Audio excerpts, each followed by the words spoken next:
Bonsoir.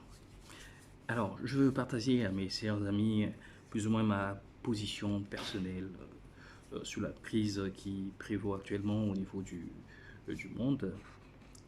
Et le monde est frappé actuellement par le coronavirus et il est en crise. Cette crise bouleverse nos références, notre mode de vie et remet en question notre aux choses. Premièrement, notre rapport à la connaissance. Finalement, avec le coronavirus, euh, nous nous apercevons que nous ne connaissons pas tout. Il y a bien de choses sur les mystères de ce monde que nous ne maîtrisons pas. Et même les nations euh, les plus développées, comme on va le dire, comme telles, et, et qui montraient un haut niveau de connaissance, ont été les plus frappés. Donc je parle ici de la Chine, des États-Unis, la France et bien d'autres pays, l'Italie. Et on se rend compte du mystère de la vie, de la nature humaine, qui est véritablement un sceau, quelque chose de caché que l'homme euh, va aller progressivement et perpétuellement à la quête. Dans notre société, on nous apprend à contrôler les choses, calculer, fabriquer, et parfois il devient difficile de faire des choses dans une situation d'incertitude. Et ça, c'était notre rapport par rapport à la connaissance. Ça change également notre rapport par rapport aux autres. Et si hier, Trump pouvait dire que je dois construire un mur pour permettre aux habitants du Mexique de ne pas franchir les frontières, aujourd'hui, la force des choses nous démontre le contraire. Et si hier, les pays occidentaux fermaient leurs frontières par rapport aux migrants qui venaient d'ailleurs, comme disait le professeur Issouba, les barbares. Et si d'autres sont considérés comme des barbares et d'autres civilisés, donc il faut empêcher les barbares de rentrer dans les pays civilisés. Nous vivions dans cette planète et nous continuons à vivre dans cette planète comme si nous ne vivions pas ensemble. Lorsque les pays comme le Congo, les pays du Grand Lac, les pays comme le Brésil sonnaient l'alarme sur les problèmes écologiques, ils ont été pris comme un peu des fous. Mais de plus en plus, avec le réchauffement climatique, on s'aperçoit que la façon d'utiliser les ressources de notre planète va inéluctablement avoir un impact positif ou négatif sur l'ensemble de la planète. Nous vivons tous dans une même planète. Une même planète. Et nous voyons au fil des temps, au fil des années, au fil des siècles, l'intérêt des nations, des peuples, des races, passer avant l'intérêt de l'humanité. Et ça a créé beaucoup de choses. Ça a poussé au profit, à la performance des nations, à la course à la performance et au développement à l'occidental. Je dis, je pèse bien les mots, hein, le développement à l'occidental, parce que ce monde a connu d'autres types de développement qui n'étaient pas forcément ce type de développement que nous connaissons aujourd'hui. Il y a tout ça, la course aux armements, aux alliances, et parfois même les pays dits développés, les pays dits euh, démocratiques, parfois soutenaient des régimes dictatoriaux qui opprimaient leur peuple. Alors, nous étions devenus l'humanité de la performance et de la liquidité. Donc chaque matin, il fallait ouvrir son journal ou écouter la radio pour savoir ce qui se passait à Wall Street. Est-ce que tel indice a fait baisser? Est-ce que la bourse a fait ceci ou a fait cela? Et l'intérêt a poussé à la colonisation, à l'esclavage, à des massacres, génocides, des peuples autochtones, de plusieurs peuples. Et l'intérêt a poussé aussi à la mise en place des systèmes économiques déshumanisés, des systèmes économiques qui ne mettaient pas l'humain au cœur de cela. Les gens étaient à la recherche de la croissance et de la puissance. Notre comportement change avec la crise. Et l'autre aspect, c'est les comportements, c'est ce que je fais et ce que je dois faire. Il faut une action qui va déterminer une réaction. Généralement, c'est un principe dans le cas du judo qui est assez développé et utilisé. Et ça va permettre effectivement de recadrer ou modeler votre réaction. Les comportements peuvent être aussi notre instinct de survie. Nous allons réagir parce que nous sommes face à une menace. Cette menace peut être de plusieurs ordres. Donc, dans certains cas, il ne suffit pas pour ceux qui sont dirigeants d'entreprises, leaders dans les leaders politiques et autres, il ne suffit pas de décréter quelque chose pour que l'on puisse vous suivre. Ce n'est pas si simple que ça. Les comportements sont souvent très surprenants. Les gens ont besoin d'être rassurés par les dirigeants et ils ont aussi une mémoire. Et généralement, c'est cette mémoire-là qui va aller les pousser à aller retrouver des scénarios qui vont les rassurer. Est-ce que vous avez été transparent à un certain moment? Est-ce que vous avez été pertinent à un certain moment? Et les gens vont avoir cette mémoire-là et ils vont faire cette espèce de rétrospective en eux-mêmes pour essayer de conditionner leur comportement, leur action. Nous voyons ici la place du leader dans le changement des comportements des citoyens. Nous avons vu comment dans 2 pays, le confinement a été décrété et manifestement, les résultats étaient différents. À ce moment-là, on se pose la question de savoir qu'est-ce qui se passe. Peut-être que les messages ont été donnés avec une éloquence extraordinaire pour atteindre le côté émotionnel des gens. Le problème, c'est que nos comportements sont souvent le résultat d'un apprentissage. Nos comportements sont aussi le résultat d'une certaine observation et on va aussi faire appel à notre mémoire. Et là, je vais vous partager avec vous. Peut-être ça va aider aussi nos amis, et c'est valable pour ceux qui sont en entreprise, ceux qui dirigent les institutions et pourquoi pas aussi aux politiciens qui vont m'écouter. C'est qu'il faut savoir pourquoi les gens vont faire des choses. Et justement, les gens vont faire des choses, c'est d'un point de vue individuel. Ils vont faire des choses parce qu'ils sont capables de le faire. Capables parce qu'ils ont les moyens peut-être intellectuels et puis des moyens cognitifs pour le faire. Mais les gens aussi vont faire les choses parce que soit ils en ont envie ou pas. Voilà, c'est comme ça. Et l'autre aspect, c'est d'un point de vue social. Donc, ils vont faire des choses parce que les autres vont les encourager à faire des choses. Ils vont faire les choses parce qu'ils vont attendre des autres un certain support, un certain apport. Ça peut être un apport psychologique, un apport matériel de la part des autres, pour conditionner leur action et d'être intégrés d'un point de vue social.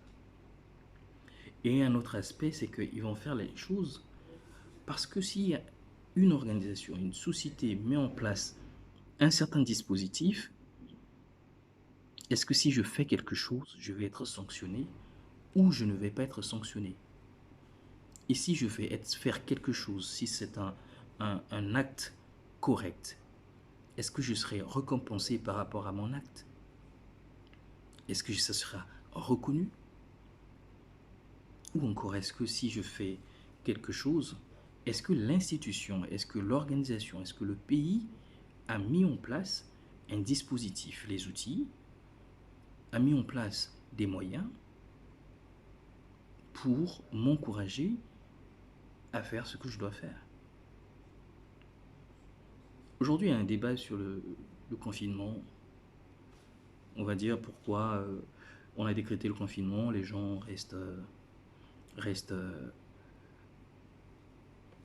au lieu de rester à la maison, ils sont, ils sont dans les rues en train de se balader. C'est qu'en ce temps de crise, nous avons diverses réactions.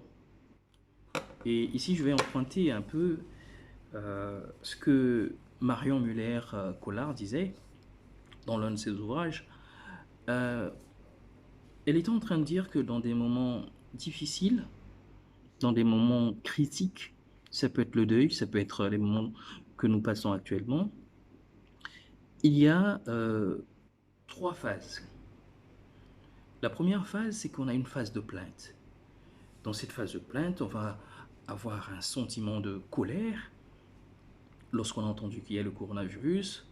On a eu des accusations, pourquoi on n'a pas pris cette décision à temps, pourquoi est-ce que le gouvernement français n'a pas soutenu le professeur Raoult, et pourquoi.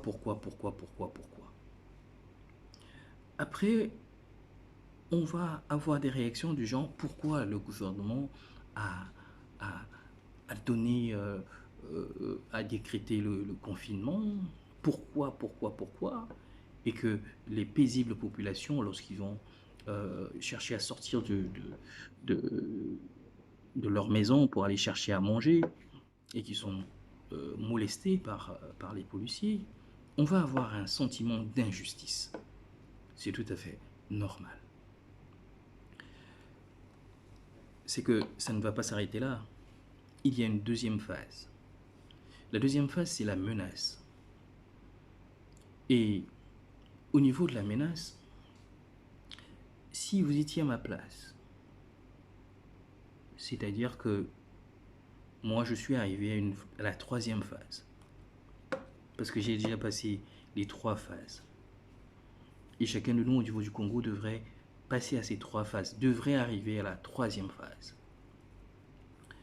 La deuxième phase, c'est la phase de la menace. Et cette phase, elle remet en cause nos acquis. Elle remet en cause nos acquis intellectuels. Par rapport à ce que je disais précédemment, que cette crise changeait notre rapport aux choses. D'un point de vue intellectuel aussi, ça change aussi notre façon de faire. Ça fait 2 semaines que je suis en télétravail. La conception que j'avais de la productivité, elle est différente.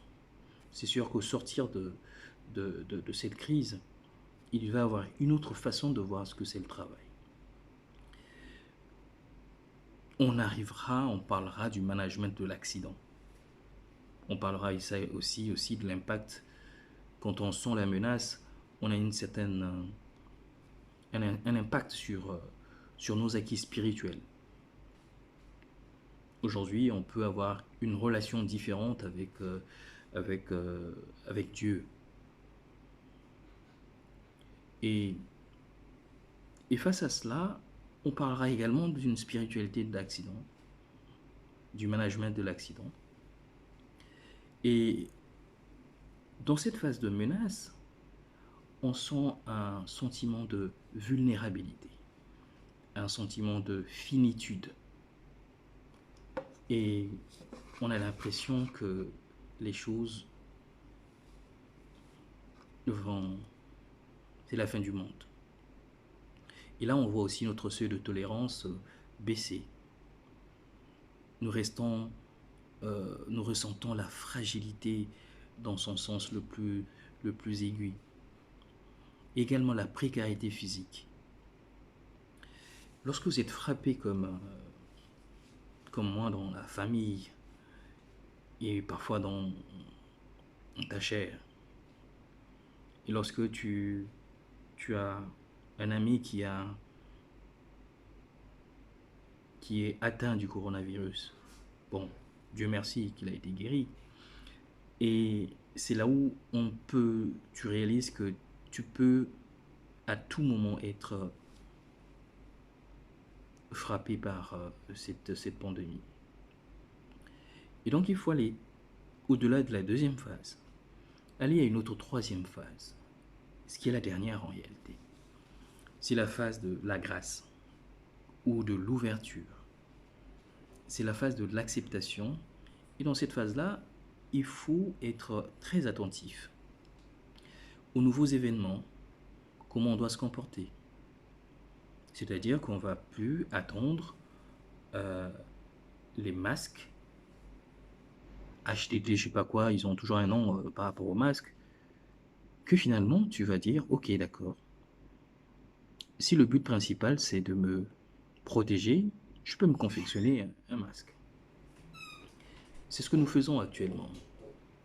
Et beaucoup de gens ne sont pas encore arrivés à la phase, à la phase 2. C'est la raison pour laquelle vous pouvez les voir sortir dans la rue.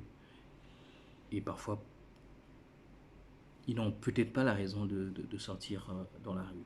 Quoique d'autres ont des raisons parce que nous connaissons la situation économique actuellement et que ce n'est pas du tout facile. Et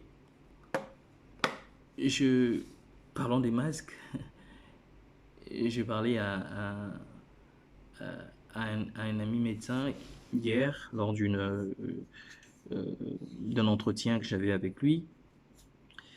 Il m'a fait cette réflexion. Il a dit, le port du masque dans le cadre de la pandémie du Covid-19 est comme le port du préservatif dans la lutte contre le sida.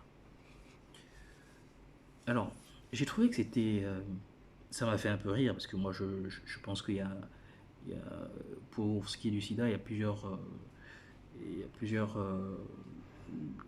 il y a l'abstinence aussi, on peut dire ça comme ça. Moi, je crois souvent à l'abstinence.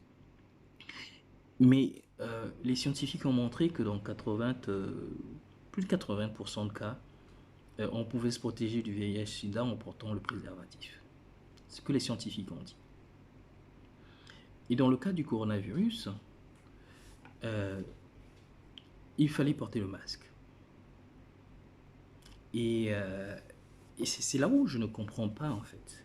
C'est là où je ne comprends pas euh, comment l'Organisation mondiale de la santé s'obstine à dire aux gens que, ok, on ne peut pas faire le dépistage à tout le monde, alors qu'on a vu d'autres pays comme la Corée du Sud, ils ont fait le dépistage à tout le monde. Pour notre pays, on dit on est 5 millions d'habitants, on peut également peut-être faire le dépistage le dépistage à tout le monde. Et l'OMS préconise que le port du masque soit seulement pour le corps médical et les malades. Alors, moi je pars du postulat que la période d'incubation est de 14 jours.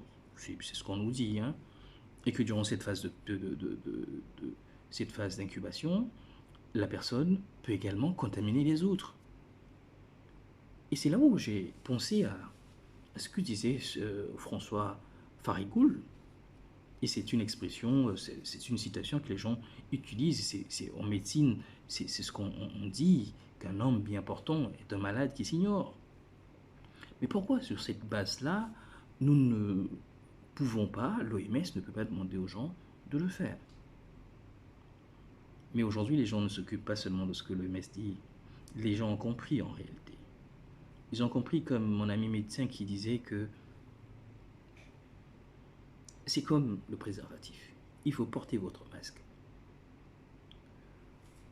Et porter le masque, c'est protéger votre famille. C'est vous protéger vous-même de la possibilité de vous contaminer. Et donc, pour terminer mon propos, je pense que ça va faire. J'ai assez parlé comme ça. je vous parlerai des 4 P. Les 4 P vont se résumer face à cette situation, le fait que ça remette en question notre façon de voir les choses, notre rapport à la connaissance et à bien d'autres choses. Nous ne devons pas être prétentieux. Et ça, c'est valable pour les dirigeants d'entreprise, c'est valable pour, euh, euh, pour les dirigeants de ce monde.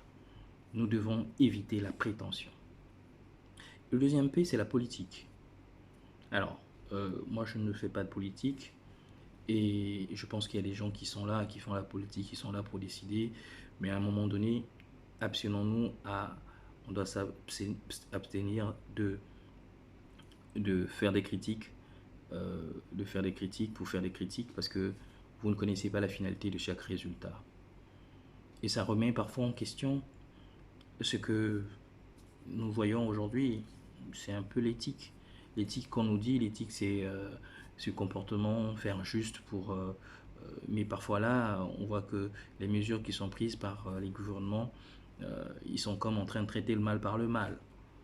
C'est-à-dire que pour sauver les gens, il faut les confiner à la maison, sachant que ça peut augmenter le taux de morbidité, le taux de mortalité pour ceux qui étaient déjà malades. Euh, mais pour que la propagation ne tue pas plus de gens que ceux qui vont mourir. C'est des choix assez difficiles, donc on doit s'abstenir de la politique. Et aussi, le troisième P, c'est le passé. Après chaque crise, ça met notre capacité de résilience à dure épreuve. Et ne pensez pas que le monde, les choses reviendront totalement comme vous l'avez connu avant. Vous allez vous habituer à travailler à la maison, peut-être que les choses vont être différentes. Et le troisième P, c'est la probabilité. Vous allez avoir des merlins enchanteurs qui vont vous prédire des choses qui vont arriver demain, qui forcément ne vont pas arriver. Voilà, donc j'espère que pour tous ceux qui m'ont écouté jusqu'à la fin, ces conseils vont vous édifier, mais également ce sont mes propos, c'est ma façon de m'exprimer. Probablement ça pourrait choquer certaines personnes, mais j'ai également cette liberté de penser, j'ai aussi cette liberté de partager avec des gens que j'aime, des gens qui m'écoutent, qui ont l'habitude de m'écouter ce que j'ai à dire. Alors si si vous avez apprécié, tant mieux. Si vous n'avez pas apprécié, tant mieux, parce que vous avez aussi le droit de ne pas apprécier. Donc je vous dis à la prochaine. Je ferai de temps en temps des vidéos comme ça pour partager avec vous ma vision des choses, comment est-ce que je vois les choses. Merci et à la prochaine occasion. Au revoir.